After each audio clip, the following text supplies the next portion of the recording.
Thank you so much for joining us today for this episode of Live. What we like to do here at Wilton is we take a project, break it down for you, teach you some techniques in the video. We'd love to hear from you guys, so leave us a comment and let us know where you're watching from. So today I'm going to be talking about troubleshooting baking from scratch.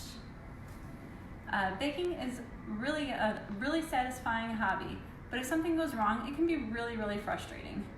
So I'm going to talk over some of the common problems that you might face while baking. The first problem we're going to talk about is your cake is stuck to your pan. So you go to open up your oven and your cake is beautiful, you cool it, it looks great, and then you go to take it out and it is stuck.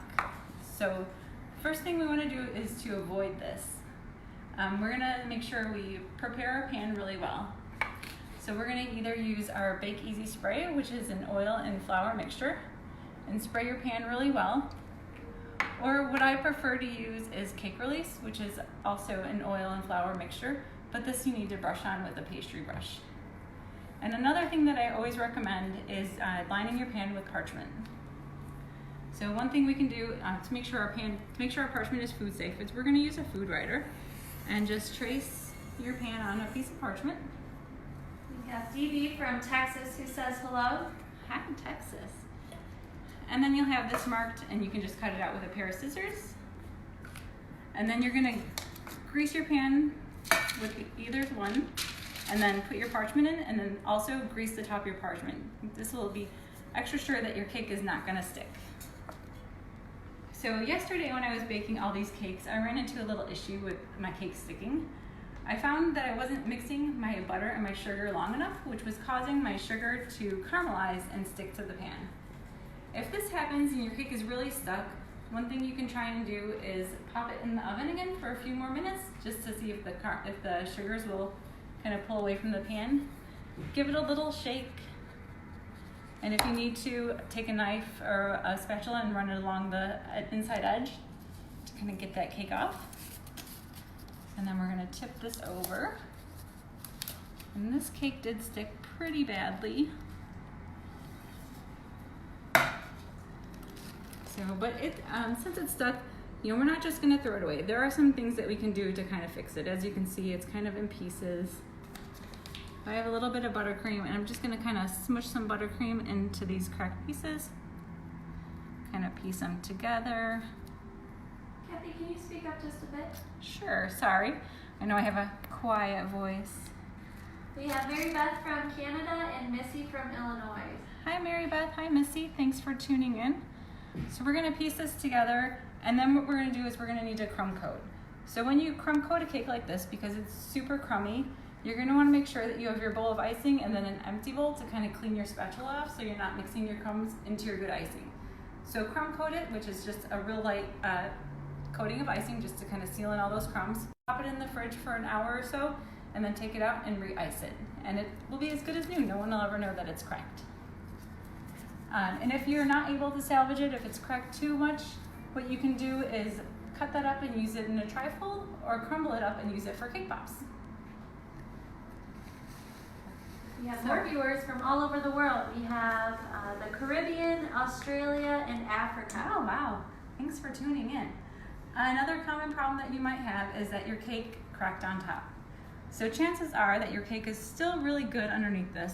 What you can do is after your cake is baked and cooled, you want to make sure that your cake is only cooled for about 10 minutes before you try and take it out of the pan, and then take it out of the pan, put it on a cooling grid, and this will help avoid a soggy bottom underneath your cake.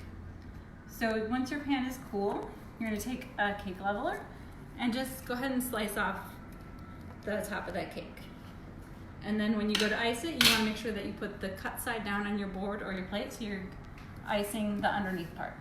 Denise says she loves the fix for a stuck cake. Yeah, thank you. So this might have happened. There's a couple of reasons. One, your oven temperature might be too high. So what I recommend is getting an oven thermometer to make sure your oven is well calibrated. And also you might have had too much batter in your cake pan, which will cause it to rise too fast and crack. So on our website, we have a baking guide which has batter amounts and oven temperatures. It's really helpful when you're baking a cake. Another problem that you might face is your cake domed. Very similar to your cake crack, this cake is probably perfect underneath. Just cut off that dome and ice it like normally. This might happen because the outside of your cake pan baked before the center of your cake baked. And one good way to avoid that is by using our Bake Even strips. So when you're using Bake Even strips, it's really important that you have them soaking in cold water. They don't want to be too saturated, so after you take them out, I usually stick these in a cup of cold water while I'm getting my baking stuff together. Just kind of squeeze out the little bit of excess water.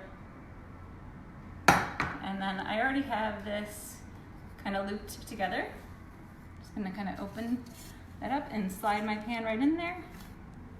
Where can our viewers find Bake Easy strips or Bake Even strips? So everything that you need, you can find available on our website.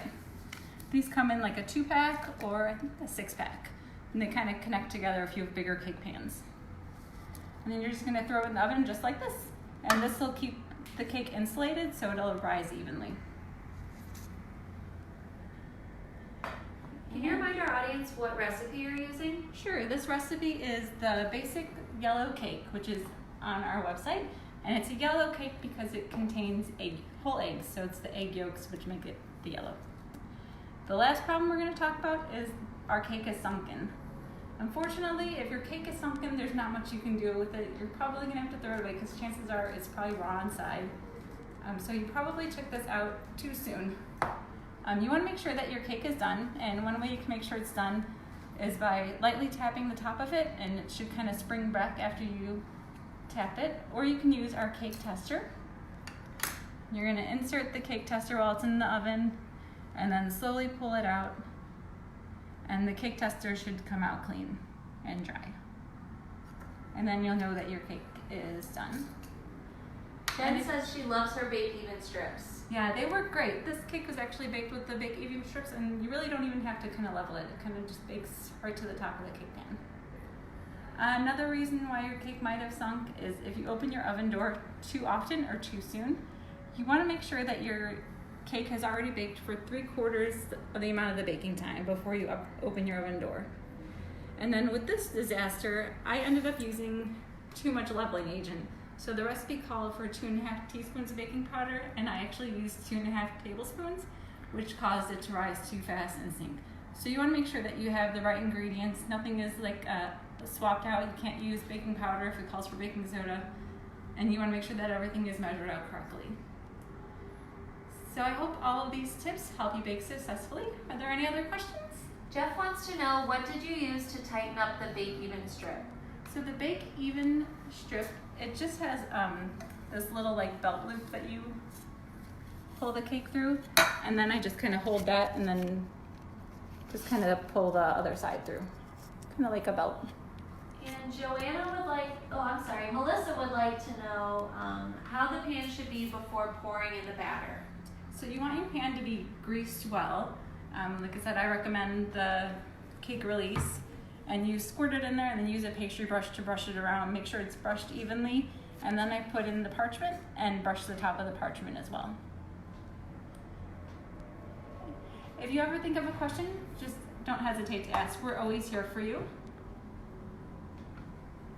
And if you missed the beginning or any part of this video, you can always find it on our Facebook page under the video tab. Thank you so much for watching. We'll be back next Tuesday at 2:30 Central. Bye!